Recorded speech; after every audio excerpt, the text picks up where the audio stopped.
Welcome to Easy Eats. My name is Chef Yves Dechaine, and today we're in the Greener Villages Learning Kitchen with Meghan Morrison, Director of Experience for NBCC. Welcome, Meghan. Thanks so much, Yves. So today we're going to, well, this is the launch of our Christmas Turkey Drive campaign, and we're having you in to talk a little bit about NBCC because you're a great partner, a great volunteer partner. So we thought we'd showcase that today. And we're also going to showcase what you're going to do with all those leftovers that you're going to have after Christmas. So today we're going to make one of my favorite type of sandwiches, the ones that you kind of sneak out in the middle of the night, even though you're full to the brim.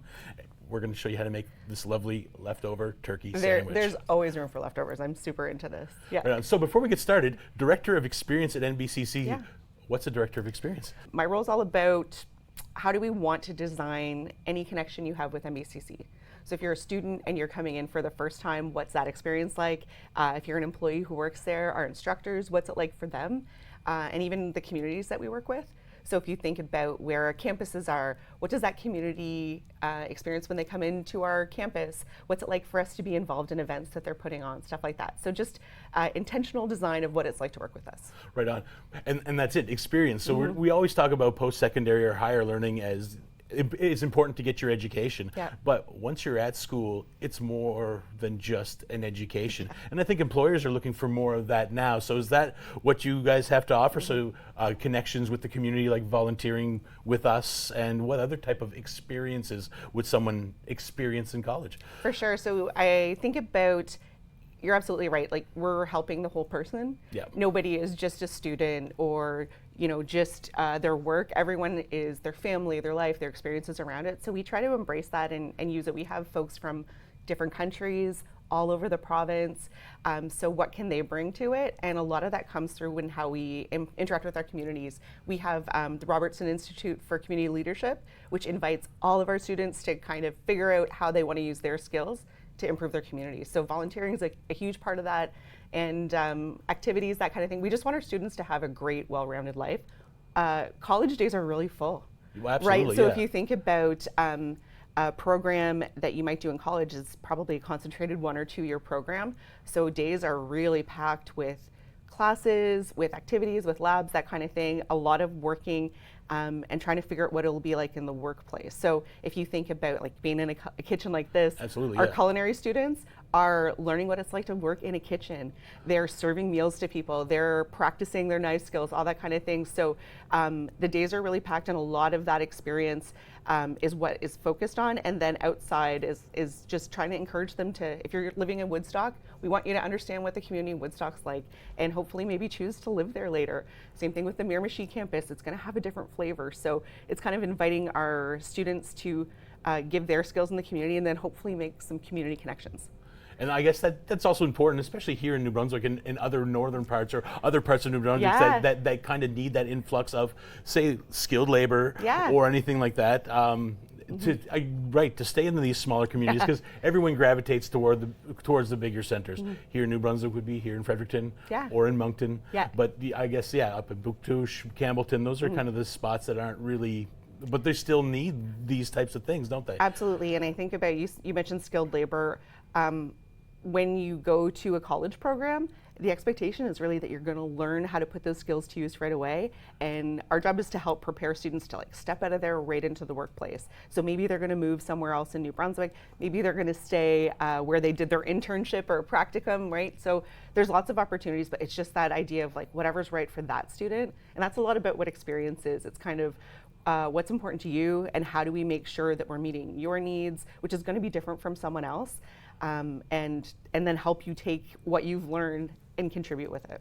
And I think that's what it is with community colleges, and it's all community colleges, not just NBCC, it's actually applied learning experience. So for people like me who are very hands-on, an academic, not discounting any university students or anything like that, but you get a lot of theory, and then hopefully you'll have a job that you'll be able to use all that theoretical experience in. But with colleges, if you're going into, like you said, the culinary, there's a restaurant that you've got to furnish. If you're if you're going into the welding program, there's projects that you need to do. So it is basically lean to something like that? Yeah, it's like learn a bit and practice it. Learn a bit and practice it, right?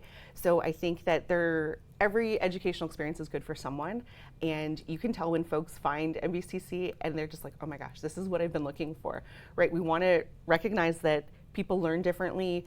People want to put their skills, like if you're really hands-on, like you said, imagine if you were learning from books and that kind of thing way before you got to try. In our programs, it's like you learn a bit and then immediately you're in the kitchen starting to work with your knives. Like on the first couple days, they've already learned a bunch of different skills, how to clean, all the safety stuff. So I think it's just different learners gravitate to different things. And we have some programs where, if you think about in the healthcare system, sometimes people aren't sure, like maybe I'd want to do nursing, but you could do a PSW, personal services worker, beforehand. So you have a year and you could learn that, try it, go out and work in that for a bit, and then say, I do think nursing's for me. Come back to the college and build on it. So it's interesting to kind of put those things together. And a lot of people start with us and do a 2-year block and then decide they want to go into university, right? There are all these bridges and pathways. So it's kind of, we talked about that idea of director of experience. That's like, what is right for you? So we'd be like, Yves, what is it that you want to get? What do you want to contribute? What do you want to learn? And then figuring out what the pathway is. And there's different pathways for everybody. And like you said, you look at the person. Yeah. So, and then I really like that, because before it was just, give me your money, we'll give you a diploma, and then off you go. And the statistics and numbers, it's really nice to see that colleges now are really looking at the person, and a lot of places are looking at it in a holistic way and supporting the individual now, which is great to hear. Yeah, and that's a big thing that brought me into this type of work, right? When you see the difference, when you see someone who is doing something where they feel like, I'm valued here, my skills are exactly what's supposed to be. It's that idea of like getting someone in the right place at the right time. It changes how you interact with the world. It changes how you feel about yourself, how you feel about your community, and that's what we're trying to do. NBCC is all about improving lives and communities, and we happen to do it through education. The new generation or people coming into post-secondary now are different than, say, you and I when we came in. So how do you grab their intentions? How do you get them to go to NBCC or follow a higher education? For sure, and I think it's kind of capturing that attention, like you said. And I will say, I've only been at the college for about 1.5 years, and one of the things I've learned is that our average student, even though everyone's different, they're often older. It's not uncommon to see someone in their 40s coming in and deciding they wanted to change a career, or someone who has, maybe worked at home for a long time, be like, okay, it's time for me to step into this. So the ages can really vary, but especially when it comes to attracting, younger people that are in high school or that kind of thing, it's one of the new things we've been using is we have a mobile training center. Cool. So this is basically, think about what you'd see being pulled behind a transport truck. Well, it pushes out like a motorhome. Okay. And it becomes a place where you could set up anything. You could set up 10 welding bays in there. You could do carpentry. We've done different workshops in rural communities because it comes with its own Wi-Fi. Right, so all this kind of thing. We just took a tour in Carleton County. Okay. Combined with Junior Achievement. Okay. Who are really focused on skilled trades and stuff now. So toured around those high schools and got students to come in, and they were able to see, okay, this is what hands-on carpentry would look like. This is what plumbing would look like. This is what it would look like to do welding. So exposing, learners of any age to the idea of like, what could this look like? And when you see someone be like, okay, this is what school would be like, and they light up, you're like, okay, this might be for you. You do bring up an interesting point that a lot of people are looking for new careers. So community colleges are a great way because you can take part-time courses as well. So you can still work and then take classes and then kind of play back and forth, right? Yeah, and we have one of our faculties is called the School of Professional and Part-Time Learning. Okay. So that's even a place where we talked about, meeting the needs of an individual learner. They can design an entire course. If you're a business who's even changing the way you're working or it's getting more technical, they can come in. Obviously, college knows how to design learning. They come in and understand your needs and could offer different learning. We've done boat building courses. Oh, wow. They've done courses in Indigenous communities where they were looking to develop information on kind of intervention services within their community, developed by their community. So it's been really cool. I mean, I've learned a lot about the college since I got here. But just kind of how variable the type of learning you can do, and whether it's like a small course or maybe it's a couple years, it's really tons of options for anyone.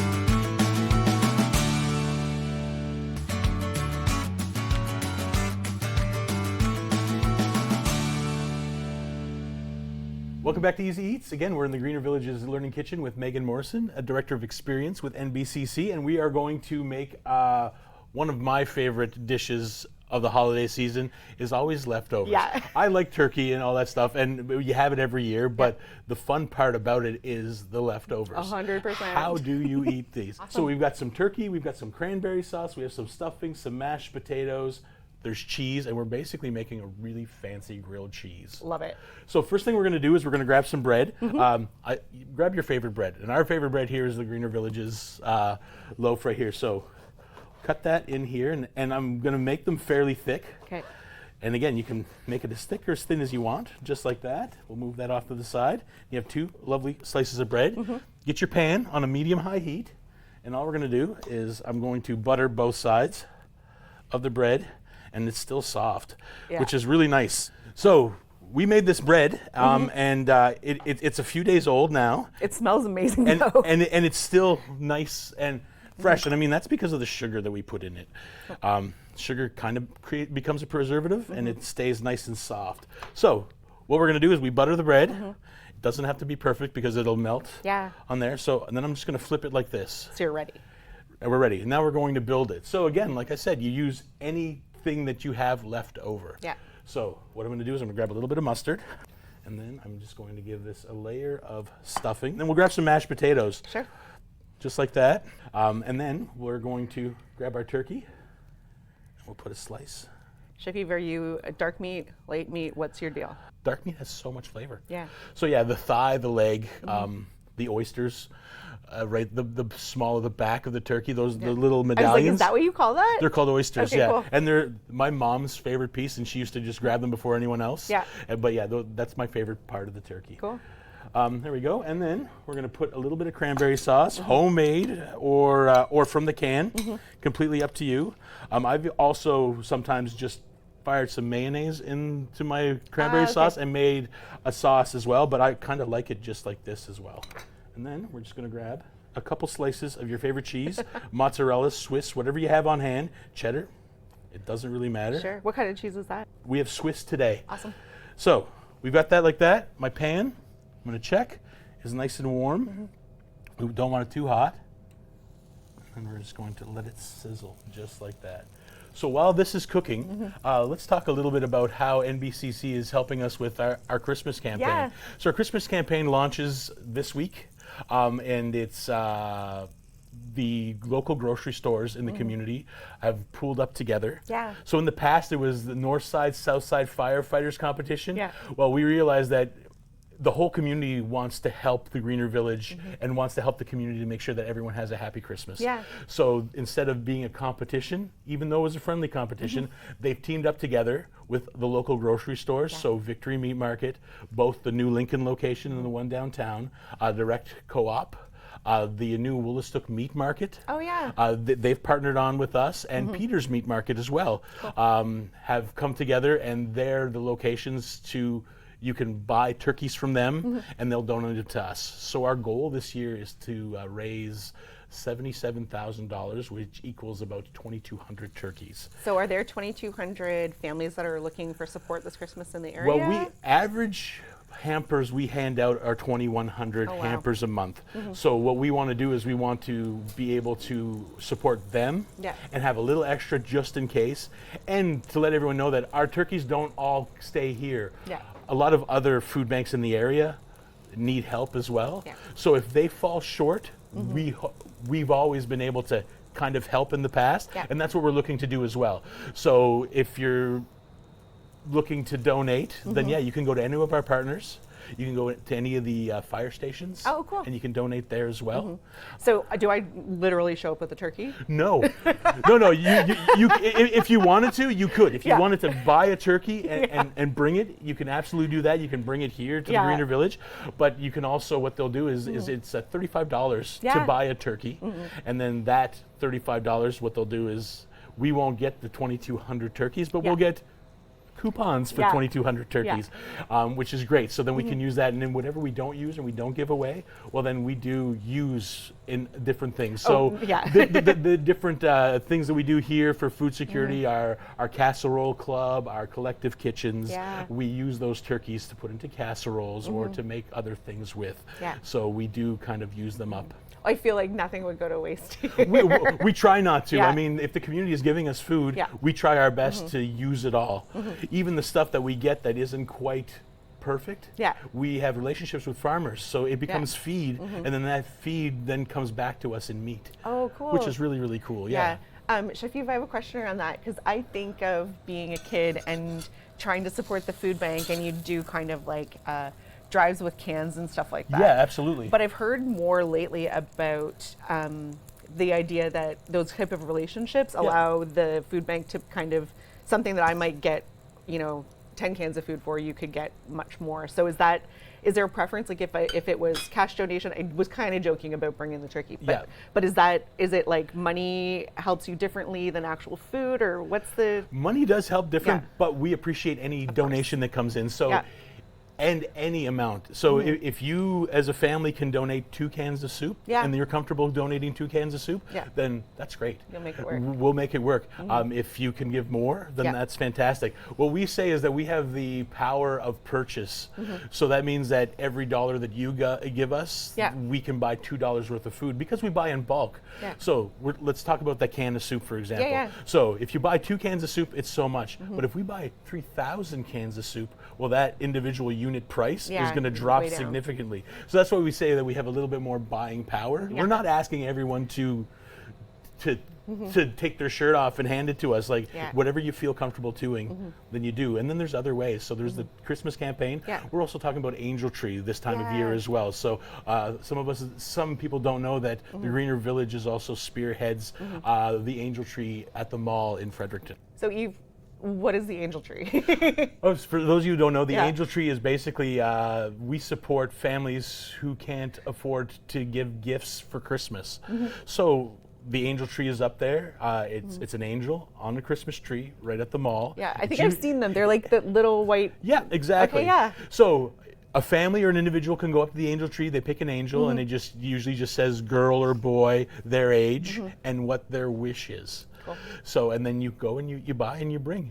You can also get gift certificates. I think we have a team that will grab and go buy with some of those gift certificates. Awesome. I'm not 100% sure because it keeps on evolving and changing as it goes. And again, the need and the demand has grown again this year. So do you know how many angels you have this year? Last year, I know we did over 2,500 angels. Wow. So, and I think our projected, and don't quote me on this, I'm pretty sure that we're looking for 3,000 angels this year.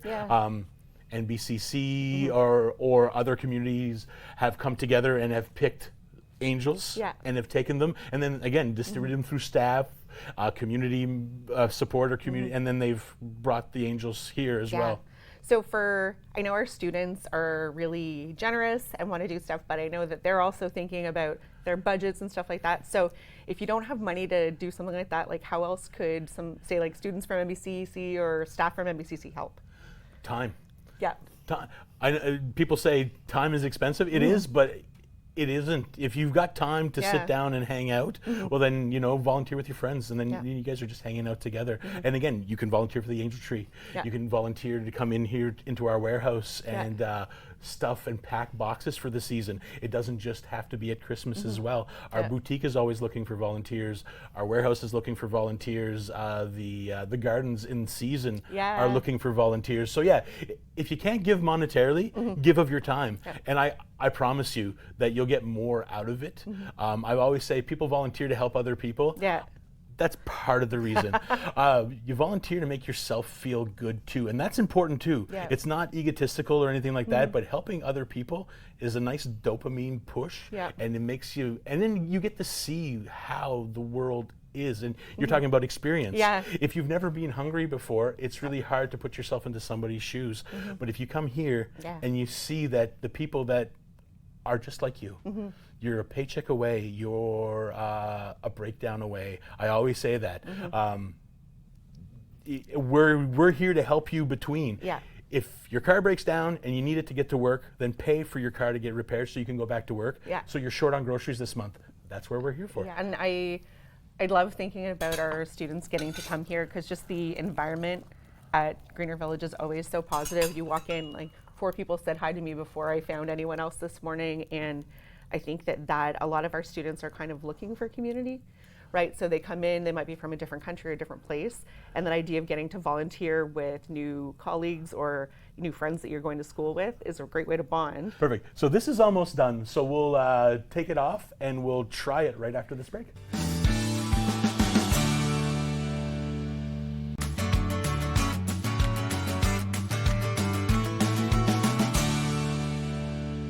Welcome back to Easy Eats, again in the Greener Villages Learning Kitchen with Meghan Morrison, Director of Experience at NBCC, and our sandwich is ready.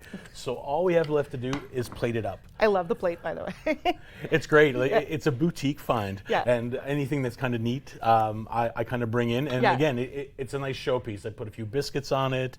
Yeah, it reminds me of this place my grandmother used to have in Right? her Yeah. kitchen, right? So there we go. So we're gonna take that off. And all we're going to do is we're just going to cut it right in half or into 4, whatever Like whatever strikes your fancy. So deluxe. So there we go. Put that on there just like that. Oh my goodness, it looks amazing. And then there's always gravy left over. So I'm going to grab a little bit of gravy, and then Yeah. we're just going to put that right into this, and then we're going to use it to dip. But before we get into that, Yeah.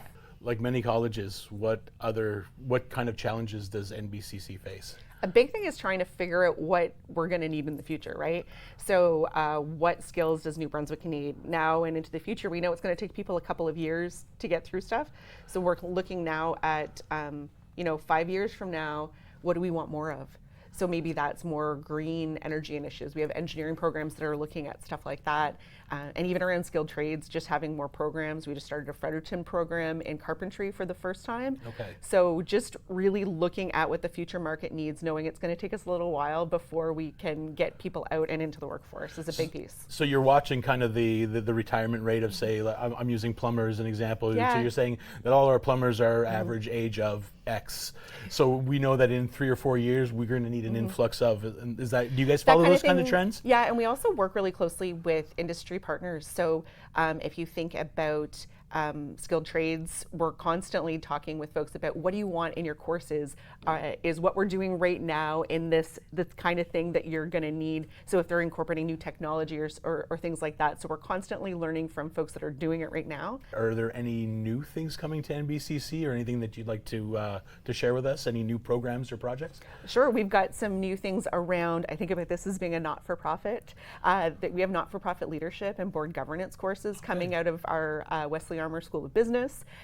We have new engineering programs starting, especially around green energy initiatives. Okay. If you want to go to school or you want any kind of information or Yeah. anything like that, who do you reach out to? How do you reach out? You can check us out at nbcc.ca, or we're on all the social platforms. Right on. So is it like an open door policy, say that I want to become a plumber? Can Yeah. I go in and audit a class and kind of see if it's for me? We have open houses that happen a couple times a year. We also have, you might see our mobile training center going around. So oftentimes people are like, what's the training center doing now? So if you're interested in a particular program, the biggest thing is contact NBCC and we'll see what we can do. I think that the feeling of being in the classroom is one that definitely helps people understand if it's for them.